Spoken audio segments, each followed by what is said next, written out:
Simbora aí para mais uma aulinha? Produtos bancários, fundos de investimento.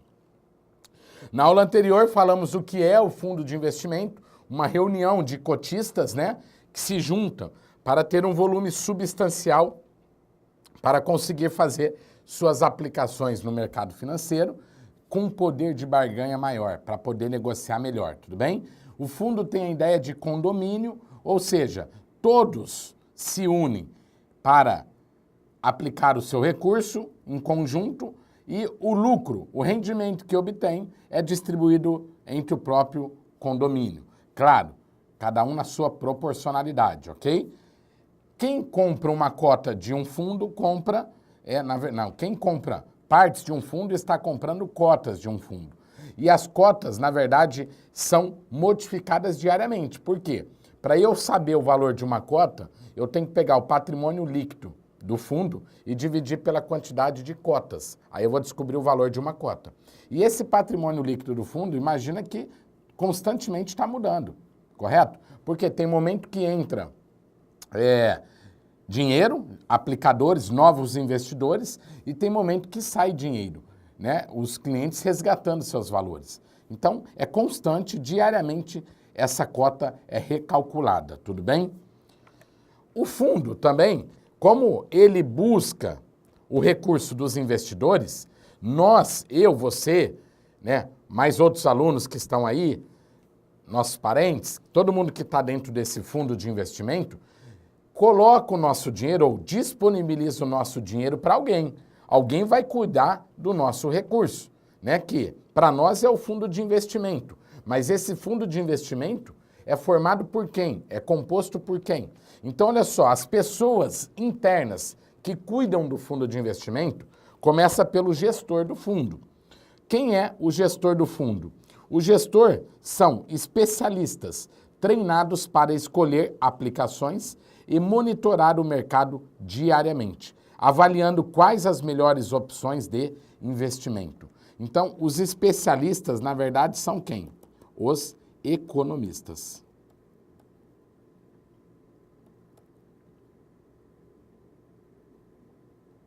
Ok? São os economistas que treinados para escolher aplicações e monitorar o mercado diariamente, avaliando quais as melhores opções de investimento, tá? Essa gestão do fundo também é chamado de asset management. Ó, tô metido, hein? Asset management, Tô metido, hein? Fala sério. Ó, asset, vamos falar mais normal. Asset management. Pronto. Que é exatamente o quê? Cai em inglês na prova do Banco do Brasil, né? Ainda bem que não caiu oral, hein? Porque senão estava ferrado. Ó, o que significa o asset? Recursos. E management significa gestão, gerência. Então, gestão de recursos. Gestor do fundo de investimento, tudo bem? Essa gestão pode ser ativa ou pode ser uma gestão passiva. Ó, o que é gestão ativa? Gestão ativa é quando o especialista, ou vou falar o fundo, né? Porque ele representa o fundo, é quando o fundo busca rentabilidade acima do benchmarking.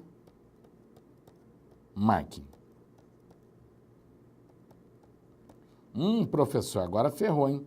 Benchmark, deixa eu ver. Calma aí, esse deixa eu lembrar como é que escreve. Benchmark. Aqui, ó, benchmark. Benchmark.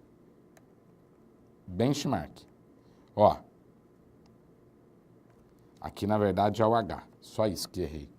Ó. Vamos melhorar aqui. Benchmark.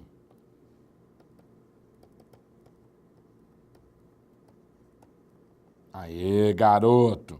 Agora sim. Benchmark. E a gestão passiva a gestão passiva é quando o fundo busca apenas a rentabilidade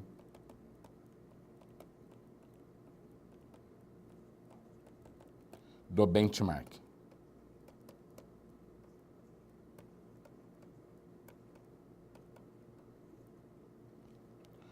Agora só a dúvida é, professor, o que é benchmark? Então vamos lá, tá? Ó, a gestão passiva, o cara fica literalmente, ele senta em cima dos papéis e espera o rendimento do mês. A gestão ativa, o economista vai tentar no mercado ver quais papéis está rendendo mais, quais são mais interessantes. Então, uma hora ele compra um papel, esse papel já não está legal, ele vende. Então, o cara é ativo, tá certo ou não? Ele vai buscar uma rentabilidade acima do que aquilo que tem como meta, tá bom? Então, o que é o benchmark? Ó, vamos explicar assim. O benchmark é caracterizado como uma meta. Meta em quê? Então vamos supor que você aplicou em fundo de investimento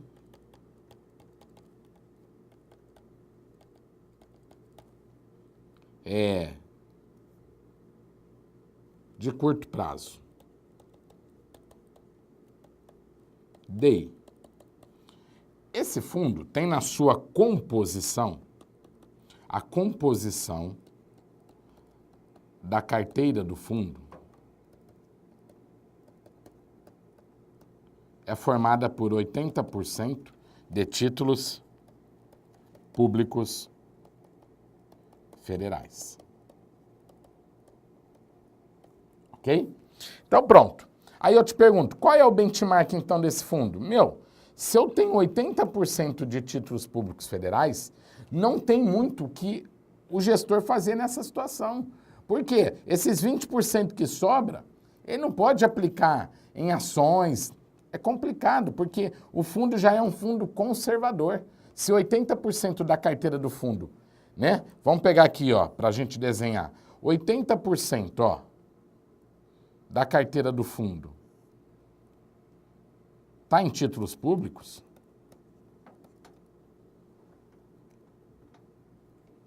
na verdade o desenho saiu pela culatra. Ó, 80% está em títulos públicos,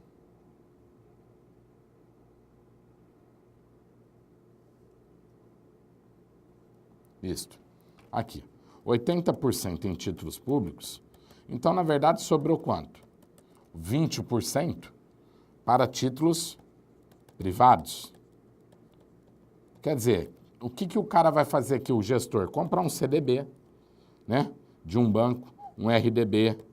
Não tem muito o que ele fazer. Então, na verdade, esse benchmark do fundo, ele vai ser um fundo de gestão passiva, porque não há o que ser feito. Né? Se isso é no mínimo 80%, mas vamos imaginar que nesse fundo esteja 95% de papéis de título público. Acabou, não tem o que fazer. Então, qual vai ser o benchmark dele? O CDI, o Certificado de Depósito Interbancário. Por que o CDI? Porque o CDI está vinculado aonde? No Selic. O Selic não é a taxa de referência? É. Então, o ganho desse cara, ou melhor, o benchmark dele, a referência dele, a meta dele é quem? O Selic. Então, se o Selic hoje é 14,25% ao ano, se ele chegar como rendimento nos 14,25%, ele fez 100% do CDI. Pô, tá excelente. 100% da meta sem precisar fazer nada, apenas comprar títulos públicos e sentar em cima. Tudo bem? Porém, se eu tiver de um outro lado um fundo de ações, aí nesse fundo de ações, tá? A composição da carteira dele, ó, vai ser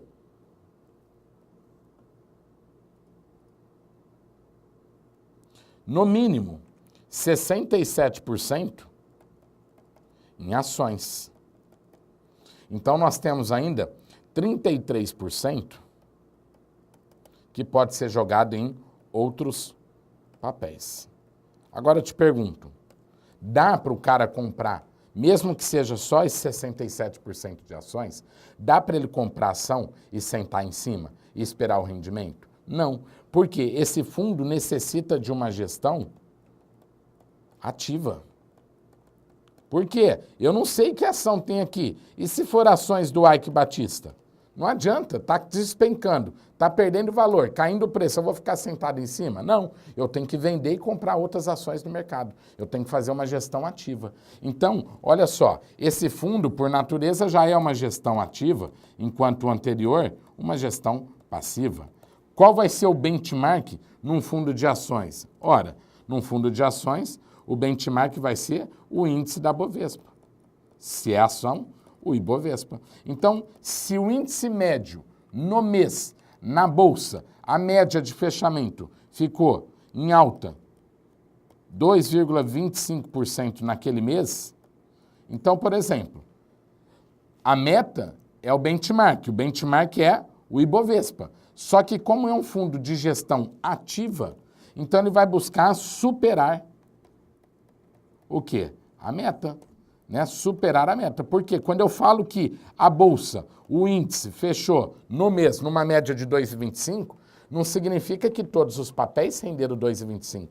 É uma média. Então, tem papel lá que explodiu, ganhou, subiu demais, e tem papel que despencou. O Ike Batista, Petrobras, mas teve títulos públicos que estourou. Ações do Bradesco deve estar subindo barbaridade, porque ele anunciou a compra do HSBC e o Banco Central aprovou. Então, esse cara aqui vai fazer o quê? Uma gestão ativa. Para quê? Para ele superar a meta, tudo bem? E aí ele pode até cobrar uma taxa. Vamos pensar assim, ó.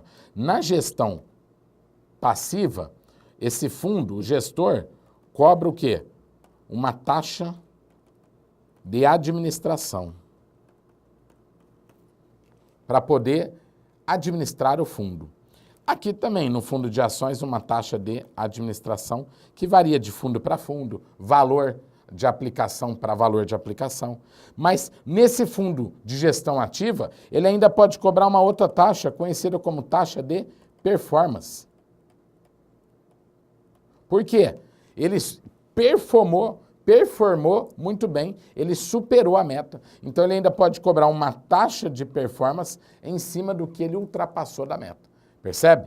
Tranquilo? Então, gestor do fundo são especialistas treinados, são os economistas, para escolher aplicações e monitorar o mercado diariamente, avaliando quais as melhores opções de investimento.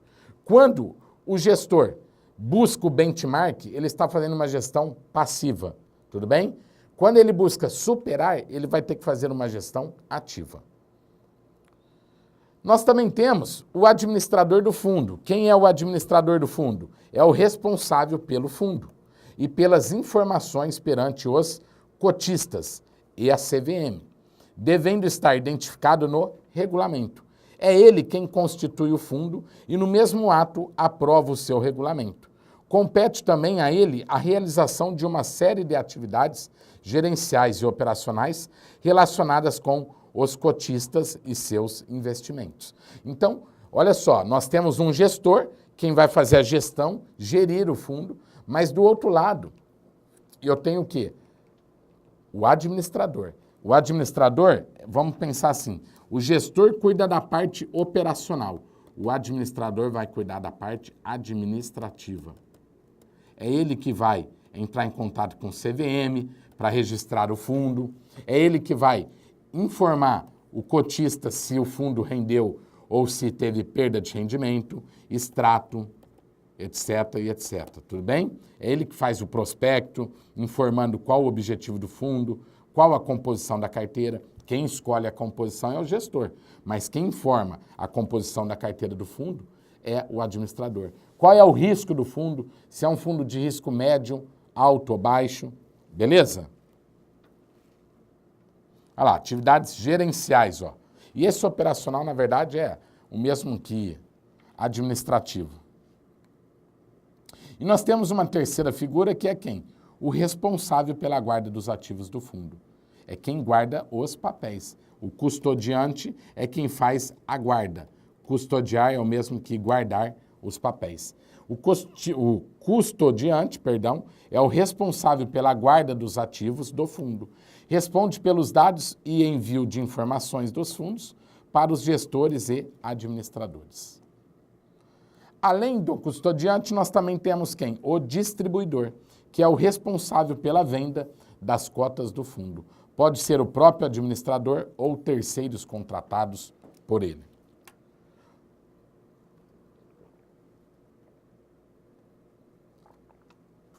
E, por fim, nós temos a Assembleia Geral dos Cotistas, que é a instância máxima de decisão de um fundo. Ela é a reunião realizada entre os cotistas do fundo, objetivando tomar decisões importantes, muitas vezes estratégicas relacionadas à administração ou à gestão do fundo. Então, vamos recapitular num mapa mental aqui, num sisteminha, tá? Vamos lá, nós temos o fundo de investimento,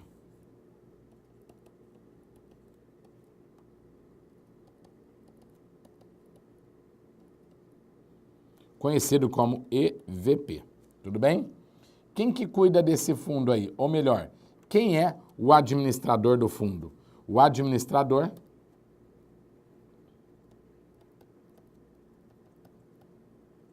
é quem? O administrador do fundo vai ser quem? A sociedade corretora ou distribuidora de títulos e valores mobiliário, tá? Então, para mim aqui, são as sociedades distribuidoras de título e valor mobiliário. Então, um fundo, para ser fundo, primeiro passo, ele tem que abrir uma empresa, um CNPJ, e registrar o fundo aonde? Na CVM. Pronto. Esse é o primeiro passo. O administrador do fundo vai fazer o quê? Abrir um CNPJ, né, uma pessoa jurídica, e registrar o fundo na CVM. Feito isso, ele precisa do quê? Ele precisa contratar um custodiante,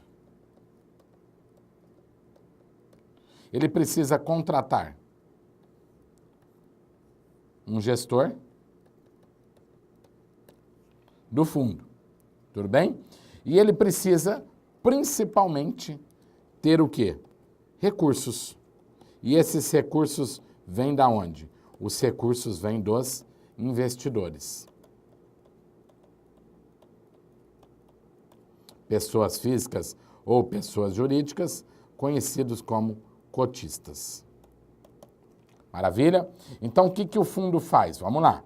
O fundo vai captar os recursos de quem? Dos investidores cotistas, tudo bem? O fundo diz assim, a cota, o valor dela é R$2. Então, quem quer entrar no fundo vai pagar R$2 por cada cota. E o fundo fala, meu amigo, eu vou te cobrar uma taxa de administração para gerir o teu recurso. Por quê? Essa taxa de administração serve para quê? Serve para pagar as despesas administrativas do fundo, seria o salário do custodiante, do gestor, né? A emissão de extratos e etc, etc. E também a taxa de administração serve para a remuneração dos fundos. Ou seja, o lucro, o ganho que o administrador vai ter para gerir esse fundo aí. Maravilha. Já definiu a taxa de administração, captou os recursos, esses recursos entraram para o fundo, né? E foram jogados aonde? Na mão do gestor. Falou para o gestor assim, meu amigo, monte uma carteira aí que dê um bom rendimento para eu poder captar mais dinheiro da próxima vez. Então, o gestor pega esse recurso, vai no mercado e ele vai fazer o quê? A composição da carteira. De acordo com o regulamento. Quem faz o regulamento do fundo? Quem faz o regulamento é o próprio administrador. Então, o administrador disse assim, meu amigo, esse fundo vai ser um fundo de ações. Pronto. Então, risco alto. Então, esse gestor já sabe que 67% dos papéis tem que ser composto em ações. Os outros 33%, ele vai ver o que ele faz, tudo bem? Outros papéis. Qual vai ser o benchmark do fundo? O benchmark, que é a meta, vai ser o índice Ibovespa. Ok? Pronto. Então, ele tem que fazer uma gestão aqui ativa para ele superar esse índice Bovespa, tudo bem? Então, ele vai lá no mercado e compra o quê? Várias ações, boas ações, né? Do Banco Bradesco, do Banco Itaú, ele compra ações da Companhia Siderúrgica Nacional, e aí vai. Hora que ele compra as ações, ele mandou o dinheiro para o mercado e recebeu o quê? Os papéis.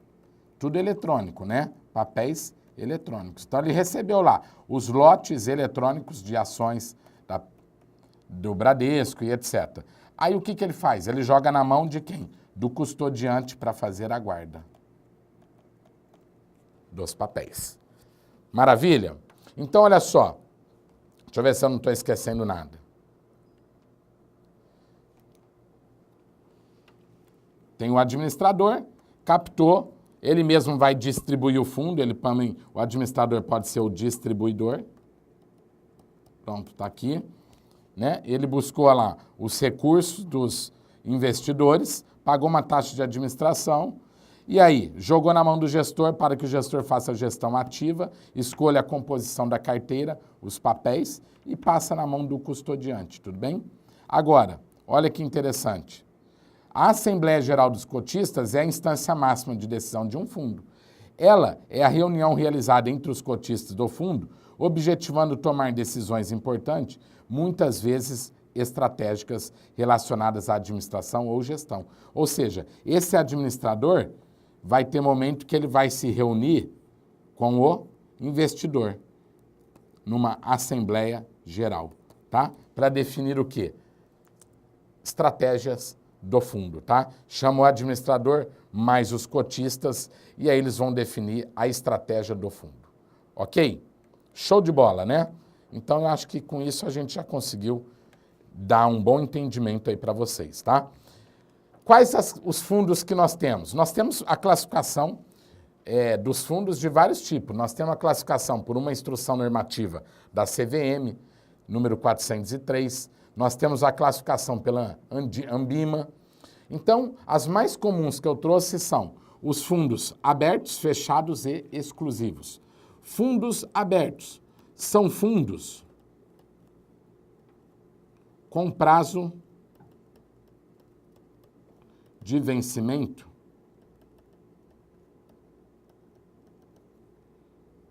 indeterminado.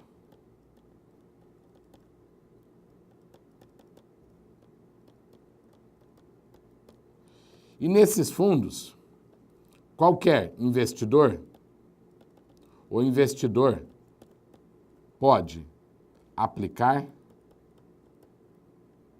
eu vou falar entrar, ou resgatar, sair do fundo a qualquer momento, tá? Não tem regra aqui. Ele entra e sai a hora que ele bem entender. Os fundos fechados são fundos com prazo, fundos, vou aumentar minha letra, com prazo determinado. Então, tem um prazo de vencimento. Tudo bem? E o investidor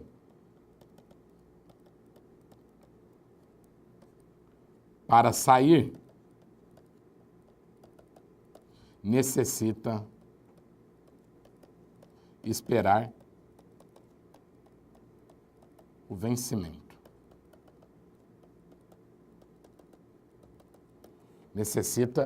Para sair necessita esperar o vencimento, tá? O fundo é fechado, ou seja, não pode entrar e sair a hora que bem quiser. Só entra a hora que ele abre o fundo e só sai quando vence o fundo. Então, quer dizer, se o cotista quer sair, ele tem que fazer o quê? Vender as cotas para terceiros. Então, tem um prazo determinado. O fundo vai vencer tal dia. E fundo exclusivo é o fundo formado por um único investidor. Oh, beleza, hein? Silvio Santos, por exemplo, claro. Silvio Santos pode pegar uma grana altíssima e ele mesmo falar, ó, esse fundo abre para mim, é um fundo exclusivo, eu quero que você gerencie esse dinheiro para mim. De forma exclusiva, você cuida desse dinheiro. Contrata um bom economista e aí faz isso, tudo bem? Então, tá aí as 3 classificações. Depois nós temos que entender como é que opera um fundo, né? Nós temos uma política conhecida como Chinese Wall. O que significa a política Chinese Wall? Muralha da China, anota aí. Política Chinese Wall é o mesmo que muralha da China. Ixi, pus Gina. Não, da Gina não. Da China. Gina é do palito de dente. Muralha da China. Ok? Ó, conflitos de interesse entre a política Asset Management, o gestor do fundo. Para evitar esse conflito, nós temos a política Chinese Wall, muralha da China. Então, olha só, nós temos um banco, Bradesco. E nós temos aqui o fundo de investimento. A Sociedade Distribuidora de Títulos e Valores Mobiliários. Então, olha o que acontecia no passado, tá? Por isso que criou a muralha da China. Ó, o fundo captava recurso de quem? Dos investidores. Então, o fundo tinha lá um patrimônio, digamos aí, de 60 milhões. Aí o que acontecia? Acontecia que o banco estava sem caixa. E o banco queria emprestar para os correntistas. Então, o que o banco fazia?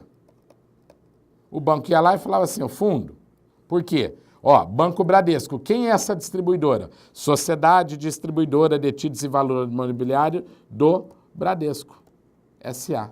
Então, é do próprio banco, é do grupo. Então, o banco ia lá e falava assim, ó, me empresta um dinheiro. O banco ia lá e captava o recurso de quem? Do fundo. E emprestava aqui para o correntista. Aí esse correntista não pagava, inadimplente. O que acontecia? O banco quebrou. O banco quebrou, o fundo ficou a ver navios, os cotistas também perderam seu dinheiro. Então, o que o Banco Central fez? Criou a política Muralha da China, Chinese Wall, porque o fundo tem um CNPJ e o banco tem outro CNPJ. Ou seja, a tesouraria, caixa do banco, não pode se misturar com a tesouraria do fundo, são coisas diferentes. Hoje, com essa muralha da China, ó, a muralha da China, o que acontece? Se um banco quebrar, o fundo se mantém. Por quê? O dinheiro dos cotistas não se mistura com o dinheiro do banco. Então, essa muralha da China, essa política Chinese Wall, fez com que os endereços da onde? Da matriz, e o endereço do gestor tem que ser diferente. Então, a matriz, às vezes, pegar São Paulo, né? A matriz está lá na Avenida Paulista, num prédio, e o gestor do fundo, às vezes, está lá na Brigadeiro Faria Lima, num outro prédio separado, para não ter problema de conflito de interesse, para que não haja conflito de interesse. Ou seja, misturar as duas tesourarias. Maravilha? Já já voltamos com mais produtos bancários. Um abraço.